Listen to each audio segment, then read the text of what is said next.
우리는 마치 영원히 평생 살 것처럼 오늘 하루도 살아가지만 인간에게 피해갈 수 없는 운명이 있다면 바로 죽음입니다. 누구나 죽게 된다는 건 부정할 수 없는 사실이지만 그 사실을 까마득히 잊은 채 오늘 하루만을 바라보며 살아가는 이들이 많습니다. 잠깐 이 짧은 영상을 통해 여러분들이 죽음에 대해 깊이 있는 고찰을 해보셨으면 좋겠습니다. 여러분들은 죽음에 대해 생각해 본 적이 있으신가요? 우리는 죽으면 어떻게 될까요? 사후세계에 관한 궁금증은 수세기에 걸쳐 인류를 끌어들인 신비로운 주제입니다. 심지어 다양한 문화, 다양한 종교가 자신만의 사후세계 해석을 갖고 있습니다. 사후세계는 우리가 생각하는 것보다 더 가까운 곳에 있는지도 모릅니다.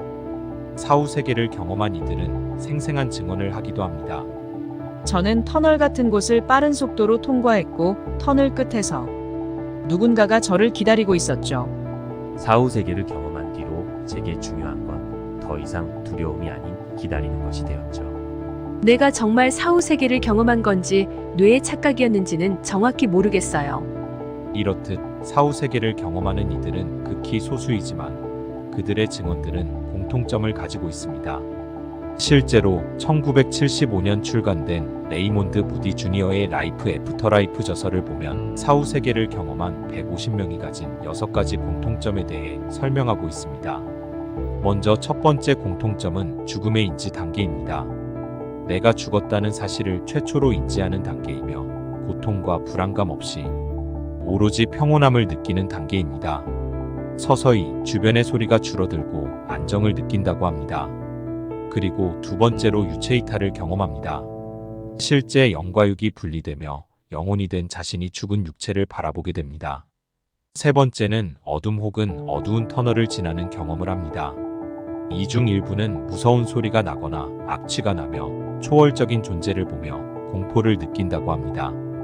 그리고 네 번째는 빛에 가까워지는 경험을 합니다. 어두운 공간을 벗어나서 눈부시며 강력한 빛의 존재를 보게 되고 점점 가까이 다가가서 밝고 따뜻한 감정을 느끼게 된다고 합니다. 다섯 번째는 자신이 살아온 삶이 주마등처럼 지나가는 경험을 하게 됩니다. 자신의 긴 인생들이 마치 하나의 영화처럼 주마등처럼 스쳐 지나간다고 합니다. 마지막 여섯 번째로 다시 육체의 존재를 느끼며 의식을 되찾는 단계를 경험합니다. 이처럼 사후세계를 경험한 이들의 증언이 공통적이라는 점에 의해 사후세계에 대한 신빙성이 더해지고 있습니다. 하지만 일각에서는 여전히 사후세계는 존재하지 않으며 이것은 단순히 심리적 현상으로 인해 발생하는 일종의 기억 기능 장애라고 판단하는 이들의 목소리도 있습니다.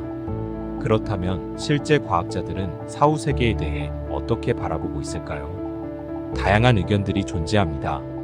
천체물리학과 천문학에서 권위를 가진 칼 세이건 박사는 사후세계에 대해 오히려 회의적이었습니다. 그저 사후세계는 사람들이 만들어낸 판타지에 불과하며 마지막 순간 뇌가 깜빡거림을 멈추면 그 이후엔 아무것도 없다며 뇌는 마치 컴퓨터처럼 고장나면 작동을 멈추는 것이고 고장난 컴퓨터를 위해 마련된 천국이나 사후세계는 없다고까지 말합니다. 하지만 사후세계의 존재 여부에 대해 명확하게 있다, 없다를 판가름할 수 있는 과학적 증거가 없기에 아직도 일부 과학자들은 사후세계 존재의 가능성은 충분히 남아있다라는 입장을 내세우고 있습니다. 사후세계에 대한 과학적 입증은 우리가 죽기 전까지도 계속 의문으로 남을 가능성이 높습니다. 이를 명확히 입증할 증거라는 것 자체가 비현실적이기 때문입니다. 그렇다면 여러분들은 어떤 입장을 고수할 것인가요? 우리는 오늘을 살아가지만 내일이 보장되어 있지 않은 하루를 살아갑니다. 당신의 하루가 영원하지 않기에 사후세계에 대한 깊이 있는 고찰은 언젠가는 반드시 필요하지 않을까요? 지금까지 지구저편이었습니다. 지구저편은 지구 저편 어딘가에서 우리가 인지하지 못하는 순간에도 발생하는 다양한 미스테리 사건들을 탐구하는 채널입니다. 다음엔 더 좋은 영상으로 찾아뵙겠습니다. 감사합니다.